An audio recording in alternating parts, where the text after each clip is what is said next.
How you doing? Okay, this is a video that I was asked to make by someone commenting on my videos. This is about the upward rising out claim. This is something I debunked whenever it first turned up a year and a half, 2 years ago within the flat earth arena. The earth is flat and it is non-rotating, but it is also not rising up or at a rate of 9.81 meters per second squared, right? This claim originates actually with Albert Einstein. His equivalence principle is is based around how to make this work on a globe, because it's best designed, it's best as a concept. It works best on a flat plane, but it's all a load of rubbish. Now, I have, as I said, I debunked this in the past. I even made a video on it, but some people found the video a little bit confusing, and a lot of people have never seen the video at all. I probably added a few elements into the video I probably shouldn't have. So this is going to be a much more straightforward video. It's going to be, I'm not going to focus on whether there's a claim of an upward rising out that has a constant acceleration or an upward rising out that has a constant velocity. I'm not going to focus on different things to do with air travel and balloons and all this. I'm going to keep it just to one thing and the most simple way to annihilate this whole heap of rubbish, right? Now, it's funny that people are still even talking about this, because I debunked it. It's over. If it's debunked, it's debunked. That's it. End of story. But people either haven't seen it or just have ignored that. Whatever.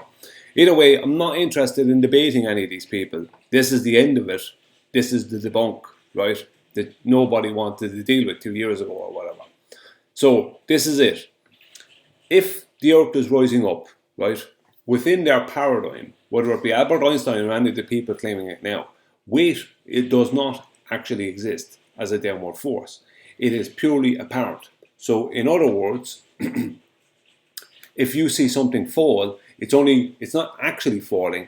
It's sitting in free space, awaiting the earth to come up to meet it. So you're standing on the earth, you leave go of your phone, the phone sits in free space, and the earth comes up to meet it. But from your perception, that phone fell down, right? So weight does not and cannot exist within this paradigm. As if anyone is claiming that weight does exist and the earth is rising up, then they've just notified that the earth is rising up. Because weight can't exist, things can't have different rates of fall, etc., etc., etc. Point being is that weight is all only apparent within that paradigm, within this paradigm. So we know that weight does exist, right? As weight is a downward force on our weighing scales, right? On a scales, that's the whole point of a weighing scales, is that there's a downward force applied to the scales. Now, that scales needs something underneath it that's solid. So when that force is applied to the scales, that the scales registers that weight, that downward force, right? But if the earth is rising up, then, and weight is only apparent, right? So if the earth is rising up and weight is only apparent, so there is an upward vector, right, and no downward vector. What would that mean, right? It would mean that you and a car would always weigh the same thing. And what would that be? It would be zero. Because you don't have any weight, the car doesn't have any weight. So consequently, if you don't have any weight, right, and your car doesn't have any weight, then neither you nor your car have any inertia. So that means you have zero resistance to acceleration.